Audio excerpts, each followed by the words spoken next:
तो पार्ट 5 की शुरुआत में हम देखते हैं कि जिन इल्यूजन लेवल से भी बच के बाहर आ जाता है, जहां बाहर आने पर जिन उस इल्यूजन फॉर्मेशन पर अटैक करता है क्योंकि उसने उसके पेरेंट्स का इस्तेमाल किया था। अब जिन के अटैक की वजह से वो फॉर्मेशन टूट जाता है और जितने भी बच्चे इल्यूजन में फंसे हुए थे वो उस इल्यूजन से बाहर आ जाते हैं। इधर जिन को उस फॉर्मेशन के पास कुछ स्पिरिट स्टोन दिखते हैं तो जिन उसे रख लेता है। दूसरी तरफ इंचार्ज अपने असिस्टेंट के साथ सेकेंड लेवल यानी इल्यूजन फॉर्मेशन में पास हो चुके बच्चों के नंबर देख रहा था। तभी वो देखता है कि सेकेंड लेवल में बहुत सारे बच्चे पास हो रहे हैं, जबकि पिछली बार ऐसा नहीं हुआ था। ये देखकर इंचार्ज खुश होने लगता है क्योंकि उसे लग रहा था कि इस बार काफी अच्छे बच्चे आए हुए हैं जिनका रिक्रूटमेंट करने पर एल्डर्स उसे शाबाशी देंगे। तभी उसका असिस्टेंट उसे बोलता है कि कहीं इल्यूजन फॉर्मेशन में तो कोई दिक्कत नहीं हो गई, जिस पर इंचार्ज बोलता है कि नहीं, ऐसा नहीं हो सकता, इल्यूजन फॉर्मेशन बहुत मजबूत है। इस तरफ सारे बच्चे थर्ड लेवल की ओर भागने लगते हैं, जिन्हें देखकर जिन सोचता है कि सेकेंड लेवल में तो बहुत ज्यादा बच्चे हो गए, तो कहीं ऐसा ना हो कि ये बच्चे थर्ड लेवल भी कंप्लीट कर ले, जिसकी वजह से उसे रहने के लिए जगह ना मिले। इसलिए वो सोचता है कि वो कुछ बच्चों को बाहर करेगा। इसके बाद जिन थर्ड लेवल के पास सबसे पहले पहुंच जाता है, जहां उसे अपने सामने दो रास्ते दिखते हैं, एक हेल और एक हेवन। तो जिन बच्चों को कम करने के लिए उन दोनों रास्तों के बोर्ड को एक्सचेंज कर देता है। थोड़ी देर बाद वहाँ रॉय आता है जो हेवन वाले दरवाजे में जाने की सोच रहा था क्योंकि उसे पार करना आसान था, जिससे वो एक ऑर्डिनरी स्टूडेंट बन जाता। जिस पे जिन उससे पूछता है कि अगर हम हेल का रास्ता चुने तो क्या होगा, जिस पर रॉय उसे बताता है कि हेल का रास्ता क्लियर करने पे तुम एक कोर स्टूडेंट बन जाओगे, लेकिन इसे पार करना बहुत ज्यादा ही मुश्किल है। ये सुनकर जिन रॉय को हेल वाले रास्ते की तरफ ले जाता है, लेकिन असल में वो हेवन का रास्ता था क्योंकि जिन ने बोर्ड बदल दिए थे। जहां आगे जाने पर रॉय को कुछ स्पिरिट्स दिखती है जिन्हें रॉय बड़ी आसानी से हरा देता है और सोचने लगता है कि वो एक बहुत बड़ा जीनियस है। अब वो स्पिरिट्स को खत्म करते हुए लेवल 3 के एंड पर पहुंच जाता है, जहां पर एग्जिट गेट था, लेकिन जिन उसे अंदर नहीं जाने देता और उसके साथ एक जगह छुप जाता है, जिस पे रॉय उससे पूछता है कि हम सबसे पहले क्यों नहीं जा रहे। तो ये सुनकर जिन उसे मार के बोलता है कि सोचो, अगर हम एंड में छूट जाने वाले बच्चों की मदद करेंगे तो हमें कितनी शाबाशी मिलेगी। तो रॉय ये सुनकर खुश होने लगता है, लेकिन असलियत में जिन बाकी बच्चों को आगे भेजकर देखना चाहता था कि वो रास्ता सही भी है या नहीं।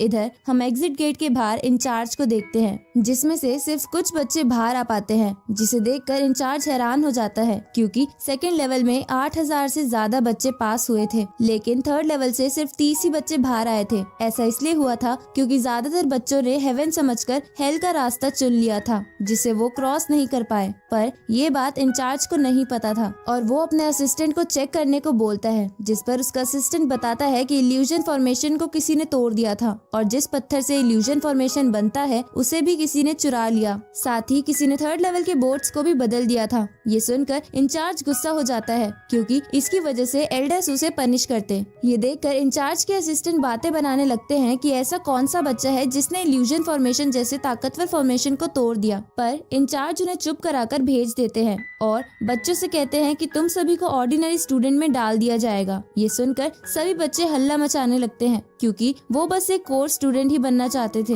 अब मौका पाके जिन भी आग में घी डालते हुए नारे लगाने लगता है, जिससे परेशान होकर इंचार्ज सभी बच्चों को कोर स्टूडेंट में डाल देता है क्योंकि वो नहीं चाहता था कि एल्डर्स को इस बात का पता चले। अब इंचार्ज के इस फैसले की वजह से सभी बच्चे खुश होने लगते हैं और बोर्ड बदलने वाले बच्चे की तारीफ करने लगते हैं। आगे इंचार्ज अकेले में रह के सोचता है कि अगर उसे बोर्ड बदलने वाला बच्चा मिल जाए तो वो उसे बहुत पनिश करेगा। तभी उसका एक असिस्टेंट उसे आकर बताता है कि किसी ने हेवनली सेक्ट के सेकंड मास्टर को मार दिया है। ये सुनकर इंचार्ज हैरान हो जाता है। साथ ही उसे ये भी यकीन आ जाता है कि जिन ने उसे जो भी बोला था वो सब सच था। अब इंचार्ज एक प्लान बनाता है कि वो सेकंड मास्टर की डेथ का सारा क्रेडिट अपने बेटे को दिलवा देगा। इसलिए वो असिस्टेंट को कहता है कि फिलहाल के लिए ये न्यूज किसी को मत बताना। अगली सुबह सभी बच्चे ये सोचने लगते हैं कि वो ट्रेनिंग सेंटर के किस क्लब यानी पीक को ज्वाइन करे। इस तरफ जिन खुश हो रहा था क्योंकि ट्रेनिंग सेंटर में आने की वजह से उसे हर महीने मेडिकल पिल और लाइब्रेरी की एक्सेस मिलेगी। तभी वो इंचार्ज को अपने पास आता देखता है, जिसे देखकर वो डरने लगता है कि कहीं इंचार्ज को सब सच तो नहीं पता चल गया, जिसकी वजह से वो गलती से बोल देता है कि वो बोर्ड गलती से बदल गए थे। लेकिन इंचार्ज को कुछ समझ नहीं आता और वो जिन से पूछता है कि कौन से बोर्ड। ये सुनकर जिन समझ जाता है कि उन्हें कुछ नहीं पता चला और वो इंचार्ज से कहता है कि आप मेरे से मिलने क्यों आए हैं। जिस पर इंचार्ज बोलता है कि मैं जानना चाहता हूँ कि तुम कौन सी पीक यानी क्लब ज्वाइन कर रहे हो।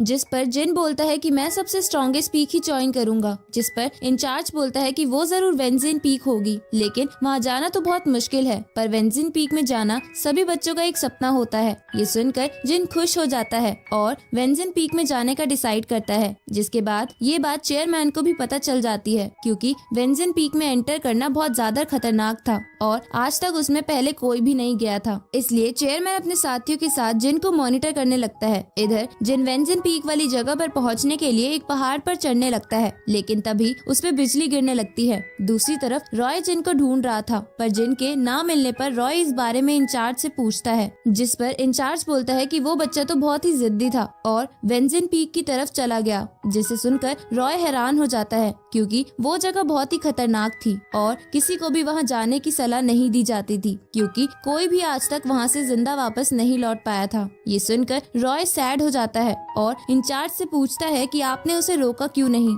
जिस पर इंचार्ज उसे बोलता है कि मैंने उसे रोकने की बहुत कोशिश की, लेकिन वो रुका ही नहीं। इस तरफ चेयरमैन और उसके साथी देखते हैं कि जिन पर 9 स्टार लाइटनिंग गिर रही है, जिसे देखकर उन्हें लगता है कि अब तो जिन मर जाएगा। पर तभी वो देखते हैं कि जिन पे बिजली गिरने पर भी वो बड़ी आसानी से आगे बढ़ रहा था। ये देखकर वो हैरान हो जाते हैं और डिसाइड करते हैं कि वो जिन को आगे जाने देंगे। थोड़ी देर बाद जिन उस माउंटेन के टॉप पर पहुंच जाता है और रेस्ट करने लगता है। जहां पहुंचने पर जिन सोचता है कि इंचार्ज ने मुझे यहाँ पर आने को क्यों बोला, क्योंकि मुझे तो बिजली से कुछ नहीं होता, लेकिन अगर मेरी जगह कोई और बच्चा होता तो वो मर जाता। उसी समय उसे भूकंप के झटके महसूस होने लगते हैं, जिससे वो डरने लगता है। पर तभी वहाँ पर एक बड़ा सा आदमी आता है, जिसे देखकर जिन सोचता है कि ये इंसान है भी या नहीं। अब वो बड़ा सा आदमी जिन को खाने की बातें करने लगता है, तो जिन उसे अपनी सॉक्स सुंघा देता है, जिसकी वजह से उसे उल्टी हो जाती है। जिसके बाद वो जिन से पूछता है कि तुम यहाँ क्यों आए हो। जिस पर जिन बताता है कि मैं वेंजिन पीक का स्टूडेंट बनने आया हूँ। ये सुनकर वो बड़ा सा आदमी हैरान हो जाता है और खुश होकर कहता है कि ये तो बहुत अच्छी बात है कि तुम यहाँ स्टूडेंट बनने आए हो। साथ ही वो उसे बताता है कि वो उसका सेकंड सीनियर है। ये सुनकर जिन उससे पूछता है कि पीक में एंटर करने के लिए क्या कोई एग्जाम नहीं होता, पर वो बड़ा आदमी जिन को मना करते हुए फर्स्ट सीनियर के पास ले जाता है,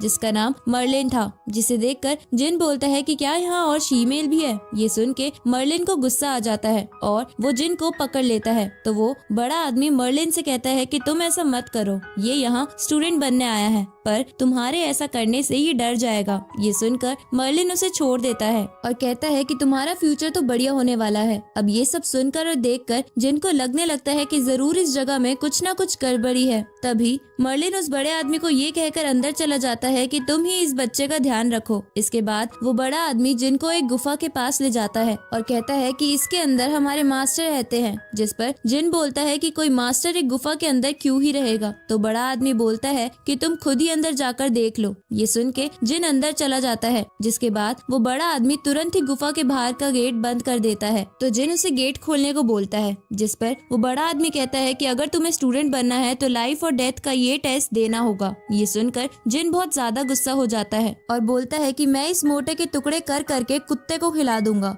इसके बाद जिन गुफा के अंदर जाने लगता है। तभी उसे एक आदमी की आवाज आती है, जिसे देखकर जिन को लगता है कि उस बड़े आदमी ने इस बूढ़े को भी कैद कर दिया है, क्योंकि वो बूढ़ा व्यक्ति एक कब्र के पास बैठकर रो रहा था। अब जिन सोचता है कि वो उन्हें कैसे चुप कराए। तभी वो कब्र पे किसी ली व्यक्ति का नाम पढ़ता है, जिसके बाद जिन उस बूढ़े व्यक्ति से भी उसका नाम पूछता है, जिस पर वो बूढ़ा व्यक्ति बताता है कि मेरा नाम ली है। ये सुनकर जिन तेजी से चिल्लाता है कि वो किस जगह आकर फंस गया है जहाँ आसपास सब पागल है। उसी समय ली उसे बेहोश कर देता है। थोड़ी देर बाद जब जिन को होश आता है तो ली उससे बोलता है कि मैं तुम्हें जलाकर सेक्रीफाइस करूंगा। इसके बाद ली जिन को अपनी एक टेक्निक की मदद से पैरालाइज करके आग में डाल देता है, जिसकी वजह से जिन को जलन हो रही थी और वो बोलता है कि बुढ़े मुझे जल्दी से यहाँ से बाहर निकाल। पर ली उसकी बात नहीं मानता और उसके अंदर बैंक नोट्स नाम के पेपर डालता है ताकि आग और बढ़ जाए। पर तभी अचानक से जिन के माथे पर एक स्पिरिट सिंबल बन जाता है, जिसके बाद उसे वो आग महसूस नहीं हो रही थी। साथ ही उसके आसपास भी एक शील्ड बन गई थी। ये देखकर ली हैरान हो जाता है और जिन को मारने के लिए उसके अंदर और बैंक नोट्स डालता है, लेकिन उससे भी कोई फायदा नहीं होता।